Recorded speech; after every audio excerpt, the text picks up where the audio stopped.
ជំរាបសួរសូមស្វាគមន៍មកកាន់ Channel សវណ្ណីទាំងអស់គ្នាបាទថ្ងៃនេះផងដែរយើងនឹងមកសិក្សាទាំងអស់គ្នាអំពីទម្រង់ល្ខោនរបស់ខ្មែរអញ្ចឹងទម្រង់ល្ខោនរបស់ខ្មែរគឺបែងចែកជា3ធំនៅក្នុងនោះគឺទម្រង់ល្ខោនបុរាណឬពាក់កណ្ដាលបុរាណហើយល្ខោនប្រជាប្រិយនិងល្ខោននិសម័យតើកុំឲ្យខាតពេលយូរយើងចូលទៅអត្ថបទស្រាវជ្រាវរបស់យើងទាំងអស់គ្នា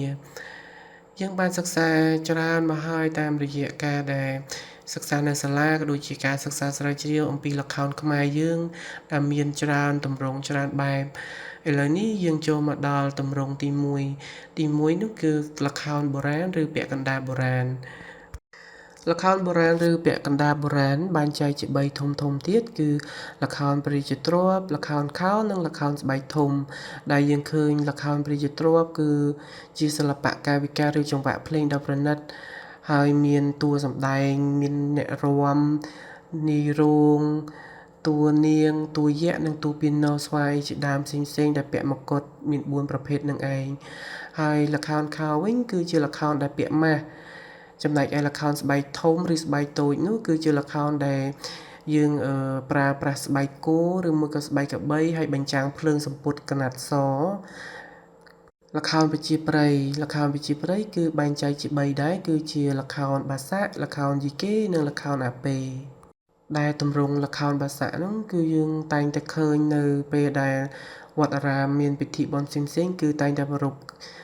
ដូចជាបញ្ចាំងនៅល្ខោនបាសាក់នេះឯងហើយល្ខោនយីកេគឺជាល្ខោនដែលបូករួមជាមួយនឹងសិល្បៈបែបខ្មែរបុរាណមានចម្រៀងក៏ដូចជាការតុបតែងបែបបុរាណហើយល្ខោនអាប៉េគឺជាទម្រង់ដំណើររឿងបំបែបកំប្លែងឬអប់រំហើយទី3ចុងក្រោយនោះគឺជាល្ខោនសម័យដែលល្ខោនសម័យនេះគឺ